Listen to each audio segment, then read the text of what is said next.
Ok, então voltamos a gravar, né? Para quem está assistindo de casa, voltamos a gravar com a segunda parte da nossa aula de hoje. Tá? E a segunda parte da nossa aula de hoje é aspectos temporais e elétricos ainda, tá? Só que a gente vai falar um pouquinho mais de como medir esses aspectos temporais. Tá? Na primeira parte a gente discutiu de onde que eles vêm, por que que transistores não são chaves perfeitas, a gente discutiu como eles agem como uma resistência e como uma capacitância, né? Então agora a gente vai ver como medir esses dados. Tá? Primeira parte é a questão do chaveamento. Né? A gente vive num mundo que é analógico, o nosso mundo não é digital. Tá? A gente tenta transformar as coisas em digitais porque a gente sabe pilotar zeros e uns melhor do que tensões de 0 a 5. Tá? Então, assim, ó, o sinal real que a gente tem é alguma coisa assim, tá? Ele até fica estável, mais ou menos estável aqui, tá? Mas quando a gente sobe ele meio que dá uma caída, ele sobe mais do que a gente gostaria, tem uma queda, estabiliza. Quando ele desce, ele na verdade tem um pequeno pico, afunda mais do que deveria, sobe, estabiliza e aí vai. Tá? Ao longo da disciplina, a gente vai olhar para um sinal reto. Ele ou é zero ou ele é um. Tá? Mas na vida real isso não acontece. Tá? Aqui tem inclusive um exemplo, tá? Um pouco mais extremista, tá? Mas a gente pode ver um sinal aqui, tá? Que o que a gente faz é o seguinte, ó, a gente define uma faixa em que o sinal vai ser igual a zero lógico e a gente define uma faixa no qual ele vai ser um lógico, tá? E para uma margem de segurança, a gente define um momento em que ele não é nada, tá? Ele não é zero nem ele é um, tá? Ou ele é zero e ele é um ao mesmo tempo, tá? Na verdade, ele simplesmente não é nem zero nem um lógico. Tá? É um sinal que deveria ser somente de transição, tá? Porém a gente não pode ficar aqui nesse meio, tá bem? Então, a gente vai ter uma faixa para zero, tá? Como vocês podem ver aqui, o sinal aqui é 0, 0, 0, deixa eu contar aqui. Ele vai ser 0, 0, 0, 0, aqui ele parou de ser zero, tá? Aqui ele voltou a ser zero, tá? Aqui ele é zero, aqui ele continua zero, tá? Aqui ele parou, voltou a ser zero, tá? E a mesma coisa no 1 aqui em cima, né? Aqui ele vale 1 até aqui, e aqui ele vale 1 sempre, tá? Qual que é o problema disso? Tá? O problema disso é o seguinte, a gente eventualmente vai ter uma porta lógica, tá? E aqui a gente tem um inversor, né? Funcionando super bem, tá? E ele está ligado através de um fio, tá? A outro inversor. O que acontece? Assim como os transistores não são portas perfeitas, o canal de comunicação também não é. Tá? Então, o que significa é, se eu colocar na minha saída, por exemplo, 5 volts, tá? Eu sei que aqui eu não vou ter 5 volts, eu vou ter algo como 4,8 volts, certo? Porque em algum momento eu vou perder cargas aqui no meio, tá bem? Então, o que eu tenho que garantir é que os 5 volts que eu jogo na minha saída, ou seja, o meu 1 lógico da minha saída, vai chegar um lógico na porta que vai receber esse sinal, tá bem?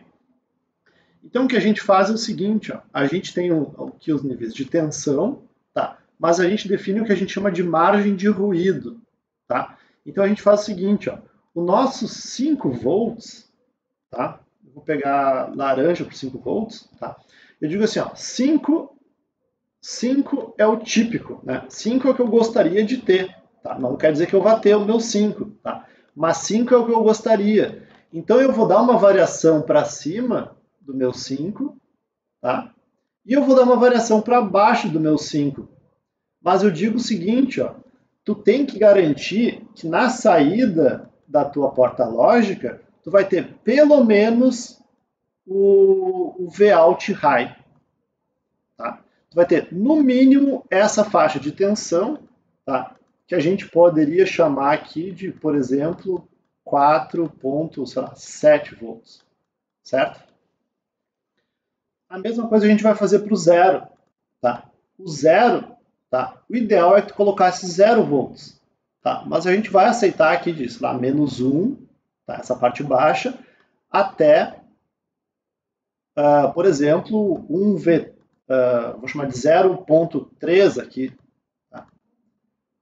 Este cara aqui, então, seria um 0,3 volts, por exemplo. Se tu colocar acima, bom, aí a gente vai ter problema, tá?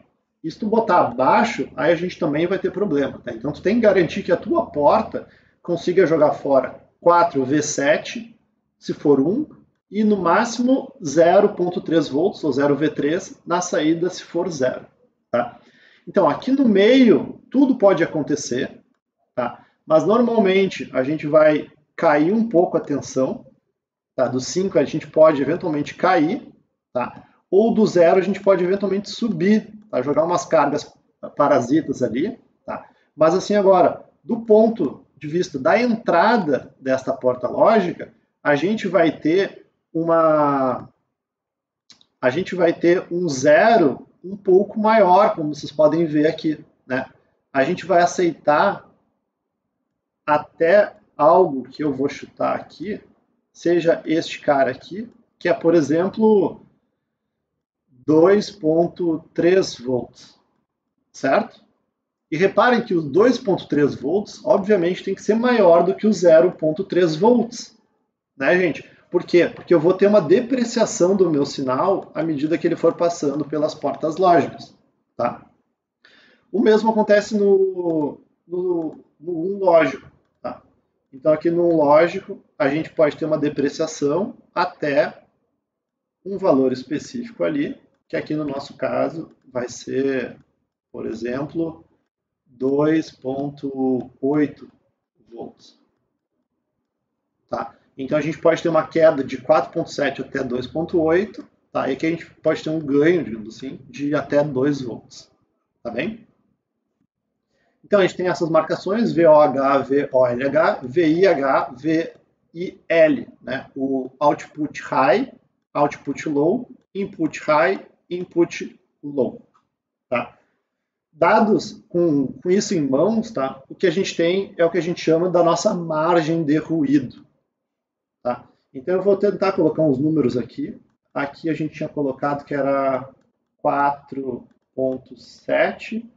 Aqui a gente tinha colocado que era 0,3. Né? Aqui eu acho que era 2,3. E esse cara eu não me lembro. Esse cara era 2,8, eu acho. Né? Então o que acontece é que a gente tem uma margem de ruído aqui, ó, gente, que é a diferença do que sai para o que entra. Né? Então aqui a gente tem 4,7 menos 2V8, então a gente tem 1,9. Né?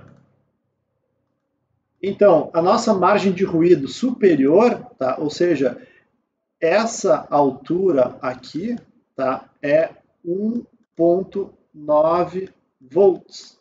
Ou seja, meu sinal pode piorar ou pode variar 1,9. Tá? Já esta minha margem aqui é um pouquinho diferente, né? É 2,3 menos 0,3, que é igual a 2 volts, 2,0 volts. Tá? Então, o que acontece? A margem de ruído, tá, tem que ser uma só. Tá? Eu não posso ter uma margem de ruído para 1 e uma margem de ruído para 0. Tá? Eu tenho uma margem de ruído do meu meio, ponto. Tá? Então, o que acontece? Eu tenho dois valores aqui, né? 1,9 e 2,0, certo? Então, eu pergunto para vocês, qual é a margem de ruído? 1,9, 2,0 ou uma eventual média? Na verdade, a resposta, inclusive, já está aqui no slide, né? Que é o menor valor. Tá? A questão é por que é o menor valor e não o maior, no caso aqui, o 2,0? Ele pode responder.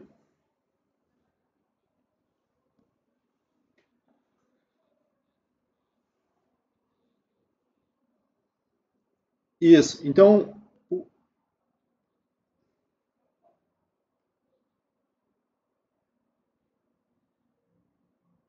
é mais ou menos, tá? o principal motivo é o seguinte, ó, se daqui eu colocar mais 2 volts, por exemplo, ainda está ok, né? Porque a minha margem é 2. Mas se daqui eu colocar menos 2 volts, eu vou para 2.7. 2.7 está aqui, né? Entendeu? 2.7. 2.7 não está legal. Tá? Então, a gente tem que pegar o menor valor, porque o menor valor funciona para todo mundo, tanto para 1 quanto para 0. Tá? Mas o maior valor só vai funcionar para 0 ou 1, que é onde ele está. Sacou? Então, a gente adota uma medida, digamos assim, conservadora para garantir que vai funcionar tanto no 1 quanto no 0. Tá? Então, essa é a nossa margem de ruído. A gente tem características temporais, a gente já falou sobre isso. Né? Sobre capacitores, né? Que a gente faz esse sanduíche, a gente acabou de falar sobre isso. Então a gente tem a nossa capacitância de gate, né? Então aqui a gente tem 1C, a gente tem, digamos, 1,5 C, e aqui a gente tem 1,5 C, e juntos eles formam 1C, né, da entrada. Tá? E a gente tem aqui os capacitores, né, que acabam se formando. Tá? Então aqui a gente mostra o sinal de entrada, então esse aqui é o valor de entrada 5, tá? O valor de entrada é este cara aqui, né? É o valor de E, tá? E aqui em verde a gente tem o out, tá? Que esse out, deixa eu ver quem que ele é, deve ser esse cara aqui, tá? Out. Então aqui o que a gente vê é o seguinte, ó. Quando a entrada, aqui ela está em 1, tá? E a saída, deixa eu até pegar uma caneta diferente aqui. A caneta, esse aqui tá meio ruim, tá? Ele seria mais ou menos assim, ó, e aqui ele cai e sobe. Tá? Mas aqui pelo menos ele estaria estável. Tá? Então o que acontece é o seguinte, ó, quando a entrada 5 cai para 0, tá? Reparem que a gente demora um certo tempo até subir a saída. Né? Ele sobe com uma reta aqui, dá uma estabilizada, e a mesma coisa ele demora algum tempo para descer.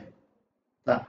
Então o que acontece não é instantâneo, tá? Não é uma coisa que a gente vem aqui e a gente sobe reto e estabiliza. Tá? Isso não acontece.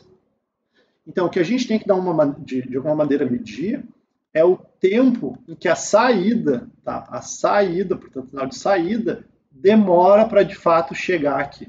Repare que a gente tem aqui o tempo, né? Aqui a gente tem um eixo T, e aqui a gente teria o nosso eixo tensão. Tá, gente? Então o que a gente tem que dar um jeito de fazer é descobrir quanto tempo demora para subir e quanto tempo demora para descer. Tá? E daí vem o que a gente chama de tempo de subida. Tá? E eu digo para vocês, nossa aula está quase acabando já, tá? Esses slides são rápidos. Então a gente tem o tempo de subida. Tá?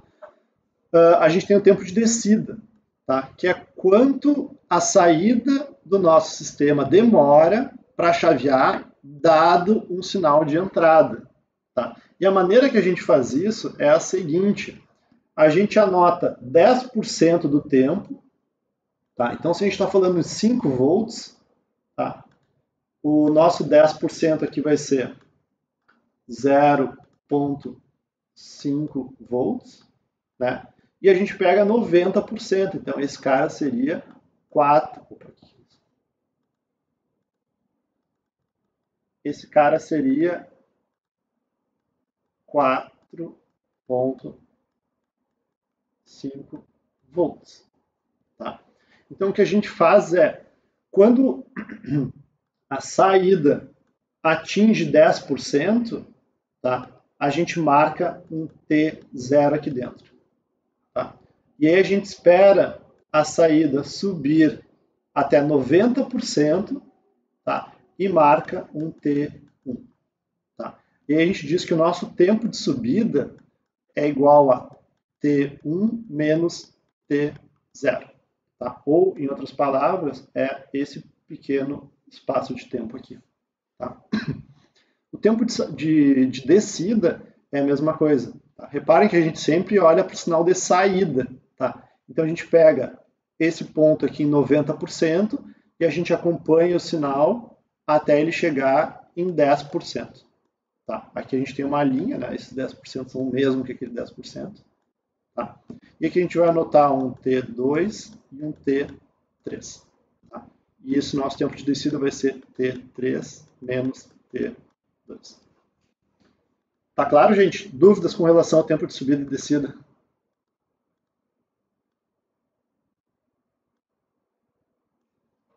Tá? Uhum.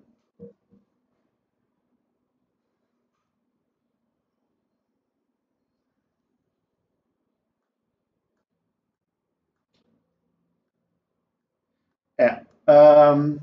Porque assim, ó, como o sinal tem uma certa variação, tá? E aqui em cima, normalmente o que a gente quer é que na saída a gente tenha o nosso 1 lógico, tá? Ou o nosso 0 lógico. Tá? Então, dada essas variações, tá? Entende-se que de 90% a porta já fez o que precisava. Tá? Então, em 90% tu já tem o teu 1 lógico na saída, ou em 10% tu já tem o teu 0 lógico na saída. Tá? E repare que a gente está olhando o tempo do sinal de saída transicionar. Né? Então, tu tem que entender que ele já está transicionando e ele vai transicionar até o fim. Certo? Mas eu concordo contigo que, de certa maneira, o 10% e o 90% são, de certa maneira, arbitrários. Como a gente está falando de uma questão de engenharia, para mim faz todo sentido ser 10% para mais ou para menos.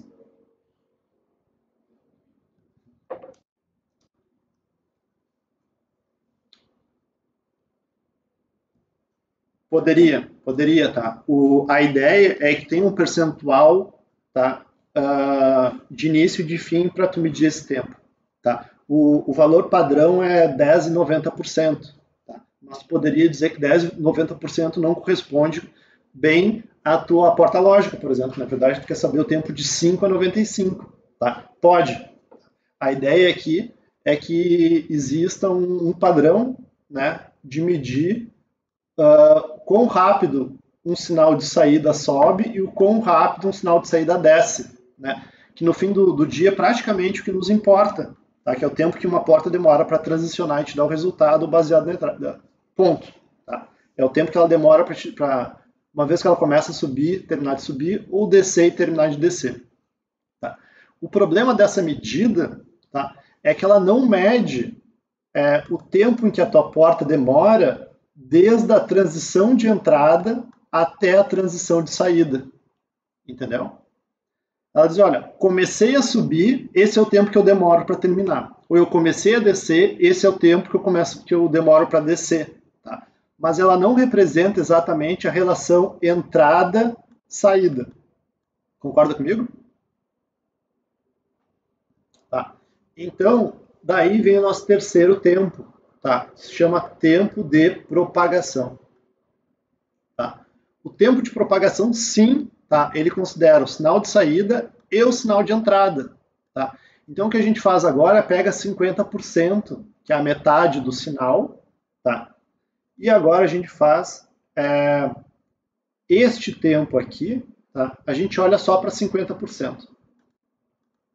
Então, 50% aqui a gente também tem uma linha, né? Aqui a gente está falando especificamente em 2,5 volts, né? Nesse pontinho específico. Tá? E o que a gente vai ver agora é da entrada até a saída, quanto tempo que o meu sinal demorou.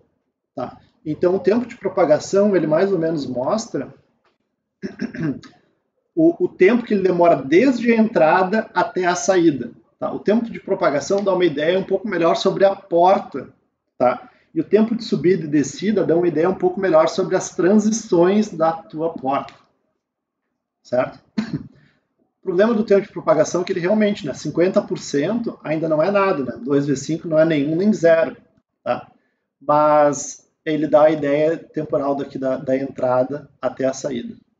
Até porque, assim, ó, apesar daqui estar bem retinho, tá? Se nós tivermos, por exemplo, dois inversores, tá?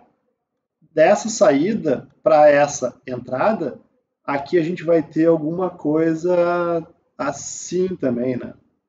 Tá? Vai ser uma coisa meio torta aqui, não vai ser um sinal muito reto, tá?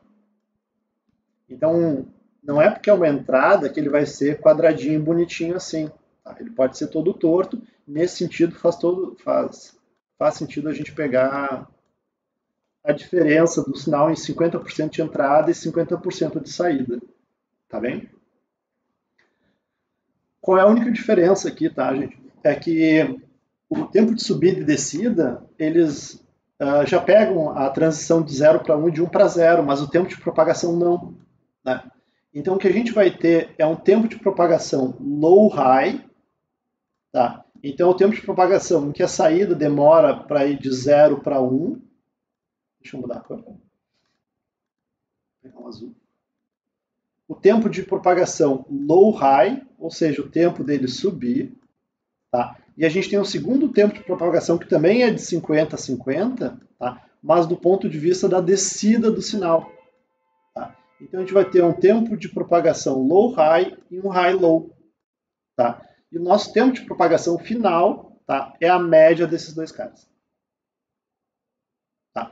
Aqui sim é a média, tá? Porque em teoria para cada subida a gente vai ter uma descida. Né? Então, supondo que a gente vai subir e descer igual, o tempo de propagação médio é a média da subida e da descida, vai dar uma ideia geral de quanto que uma porta demora para responder uma vez que a entrada variou. Dúvidas nessa parte? Não?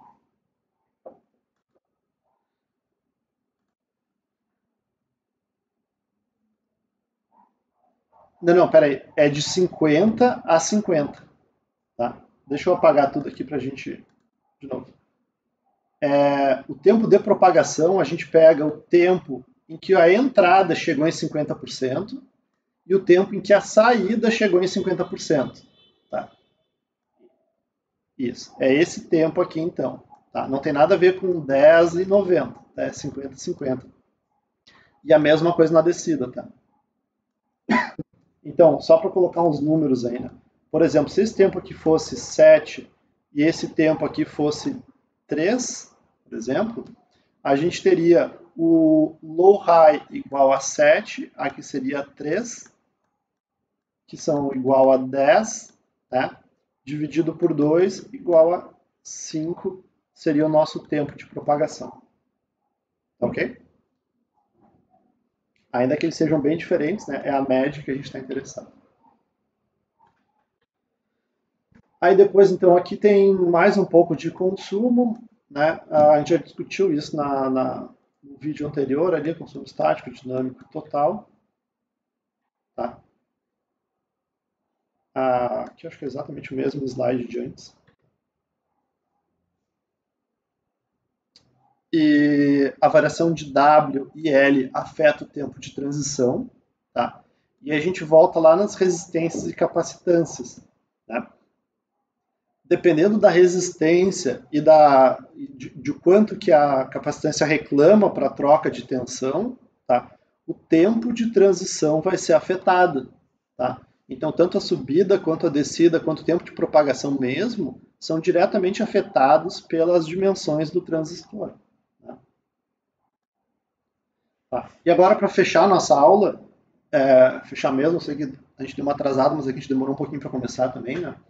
A gente tem os últimos dois termos aqui, que é fan-in e fan-out. Tá? São os últimos termos de temporização. Tá? Fan-in e fan-out, eles representam uma capacitância. Tá? Então, esses dois caras são uma capacitância. Tá? O fan-in, ele representa uma capacitância de entrada. Tá? Por isso o in, fan-in. E o fan-out é a capacitância de saída. Tá? Então, vamos pegar aqui um exemplo que eu acho que tem aqui no slide. Uma porta-lógica, como a gente comentou, tem um capacitorzinho ali dentro, né? Toda porta-lógica, todo transistor tem um capacitor. Tá? Então, esse capacitor pode ser visto como uma capacitância de entrada da porta. Tá? Então, se a gente tem um inversor, por exemplo, tá? Que a gente tem dois transistores, a gente pode enxergar ele como tendo uma capacitância. Aqui. Tá? Este cara vai ser o nosso fan-in. Tá? Ou seja, é a capacitância que uma porta tem parasita na sua entrada. Tá? Então, o que significa? Tá? Se a gente tem, aqui a gente mostra um transistor com W igual a 2. Tá? O que significa? Que o W é o dobro do normal. Tá? Então, se o W é o dobro do normal, tá?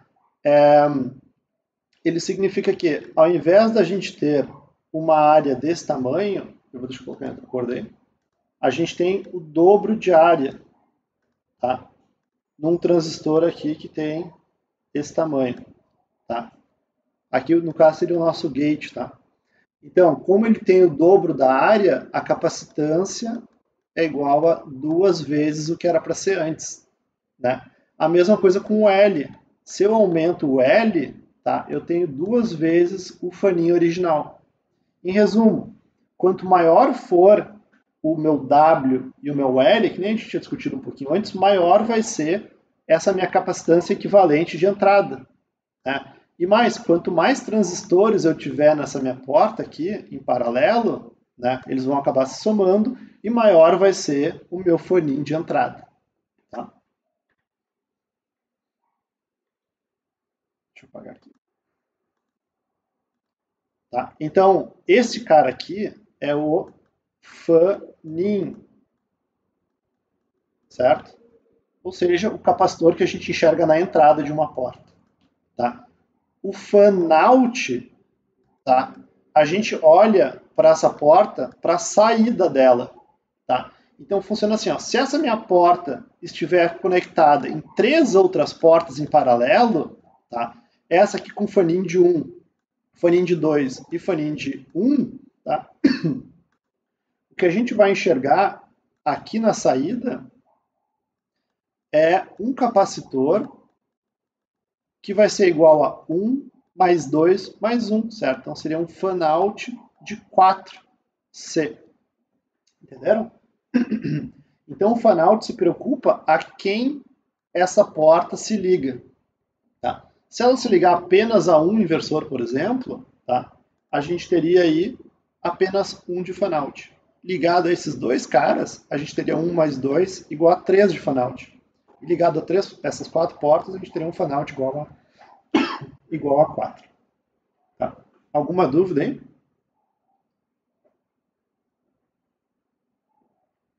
Não?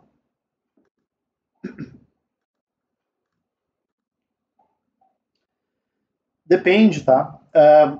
O que se faz para o faninho e para fan-out, a gente normaliza o valor. Tá? Então, a gente diz assim, para um W padrão e um L padrão, tá? O faninho é igual a 1. Agora, se tu duplica o W, fica o faninho original vezes 2, vai para 2. Né? E aqui o faninho, se a gente tiver um W e um L duplicado, aí o faninho fica 2 vezes 2, né? 4. Tá?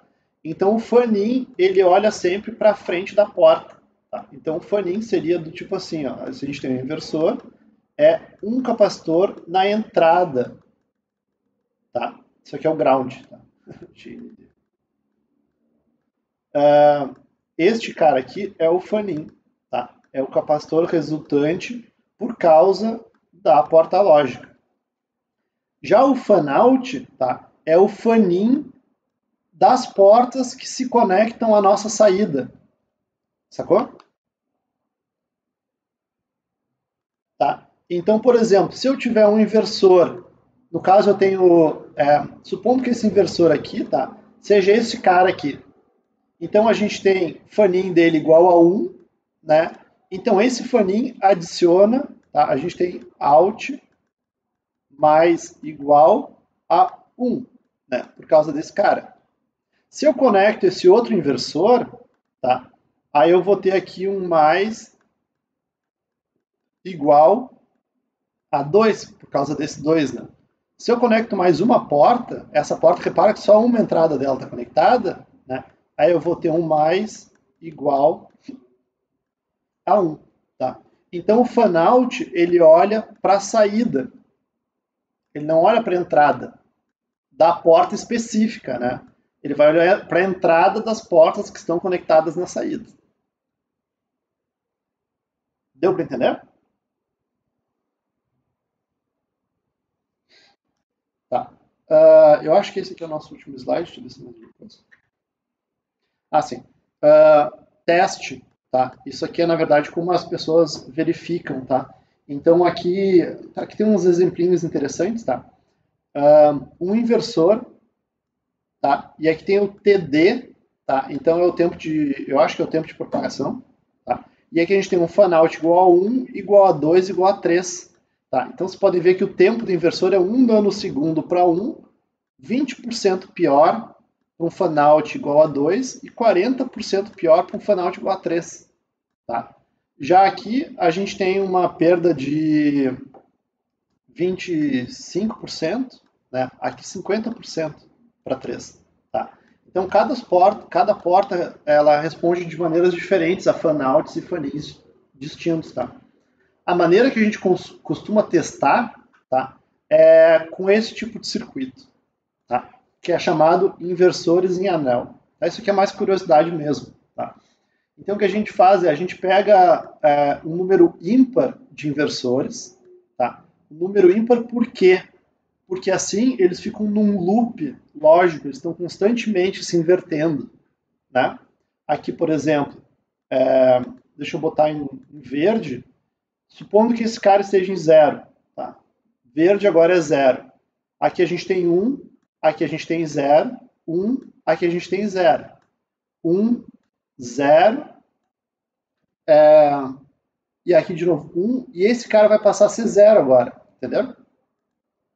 Ou seja, tá, o que a gente chama, isso aqui está meta-instável, certo? O número ímpar vai fazer com que ele fique constantemente se invertendo para sempre.